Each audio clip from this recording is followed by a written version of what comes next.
पूर्व में पाप किए हैं, आपने लिखा कि अभी नवीन शरीर में इसका भोग क्यों करना पड़ रहा है? क्योंकि आप ही। अनिल कुमार जी, राधे राधे महाराज। रोहित दुबे जी, मर जी आप श्री दोनों का हरि एक जैसा प्रश्न है। मर जी आप कह रहे हैं कि पाप कर्मों का फल शरीर को ही भोगना पड़ता है, ना कि आत्मा को। लेकिन आत्मा आसक्त हो चुकी है शरीर पे। समस्या तो इसी बात की फंस गई ना कि आत्मा शरीर में आसक्त हो सकती है। जैसे तुम ईमानदारी से बताओ, तुम अपने को आत्मा मानते हो, शरीर मानते हो ना? इसीलिए उसको बार बार दुख भोगना पड़ रहा है, जन्म मरण भोगना पड़ रहा है। यही बात को, इसी को जब हम साधना के द्वारा अपने को अलग देख लेते हैं तो जीवन मुक्त हो जाता है, वो विदेह मुक्त हो जाता है, वो मोक्ष को प्राप्त हो जाता है। समस्या तो यही है कि निर्विकार आत्मा विकारी शरीर में फंस गई। शरीर ने नहीं फंसा, आत्मा ने स्वयं इसको स्वीकार कर लिया। जैसे मैं पुरुष हूं, अब वो मैं है आत्मा और पुरुष है माया। अब आत्मा ने माया को पकड़ लिया और कह रहा है माया ने मुझे पकड़ लिया। उल्टा बोलेंगे ना आप बोलेंगे उल्टा कि मैं तो छूटना चाहता हूं पर माया ने मुझे पकड़ लिया। ऐसे हम पकड़े हैं। अब हम कहते हैं माइक ने मुझे पकड़ लिया, मैं तो छोड़ना चाहता हूं। तो छोड़ दो। तुम्हें किसने पकड़ रखा है? तुम ही काम को भोगते हो, तुम ही क्रोध करते हो, तुम ही लोभ करते हो, तुम ही मोह करते हो। तुम्हें किसने पीड़ा दी? तुम जब इच्छा करोगे तब आएगा, ऐसे थोड़ी काम आ जाएगा। आप विषयों का ध्यान करोगे, विषयों का चिंतन करोगे तो काम आ जाएगा। अगर भगवान का चिंतन करोगे, भगवान का ध्यान करोगे तो भगवान आ जाएंगे।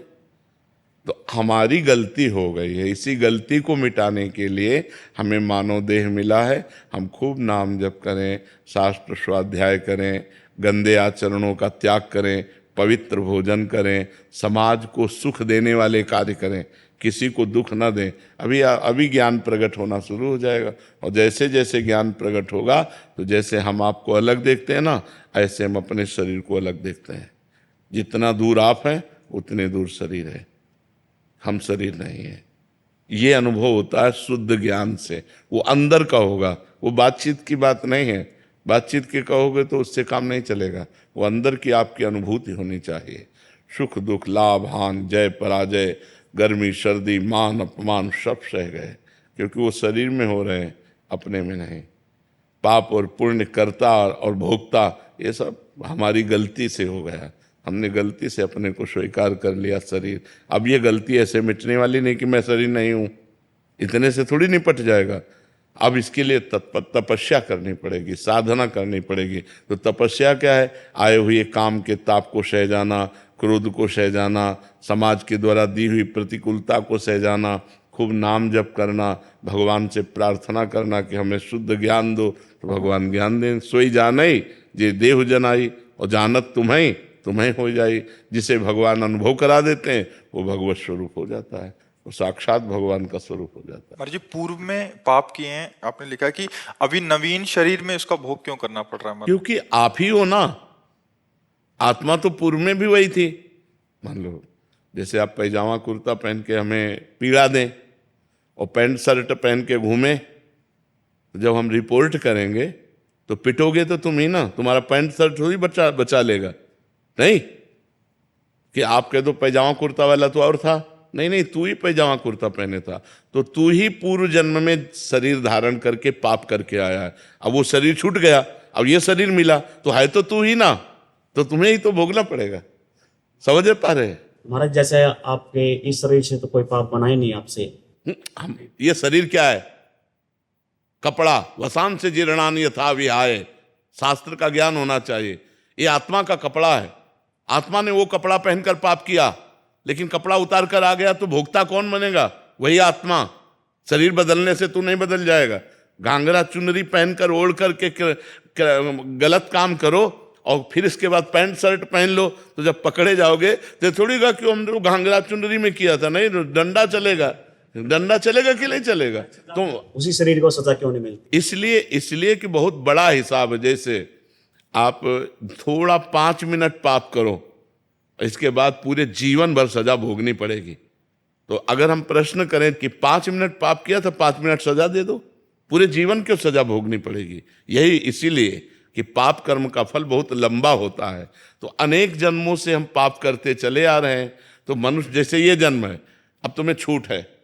अब आज तुम कोई पाप कर डालो, तुम्हें अभिदंड नहीं मिलेगा, तुम्हें पीछे का अभिदंड भोगना पड़ेगा। जो पीछे करके आए पाप पुण्य, उसको भोगना पड़ेगा। अभी पाप कर रहे हो, आपका पुण्य का नंबर लगा हो तो आप बहुत सफल होते चले जाओगे।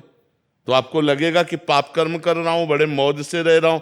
मौज से नहीं रहे, तुम्हारे पुण्य कर्म इस समय लागू हो गए, इसलिए मौज है। और जिस समय पुण्य कर्म खत्म हुए, ये वर्तमान का पाप और पूर्व का पाप कनेक्शन तो ब्लास्ट हो जाएगा। फिर रहा न को कुल रोवन हारा, मिट्टी में मिल जाओगे।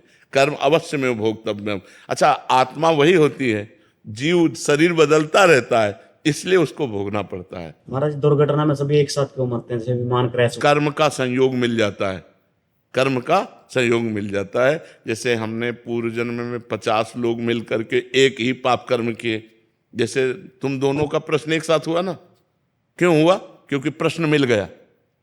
तुम दोनों का प्रश्न एक हुआ तो तुम दोनों के नाम एक साथ लिए गए ना। तुम दोनों अलग अलग हो ना, तो तुम दोनों का जैसे प्रश्न मिल गया, ऐसे पूरी सृष्टि में बोले 240 लोगों का कर्म मिल गया। अब वही 240 उसमें बैठा ले जाएंगे जो एक साथ भस्म होंगे, उनका कर्म मिल गया।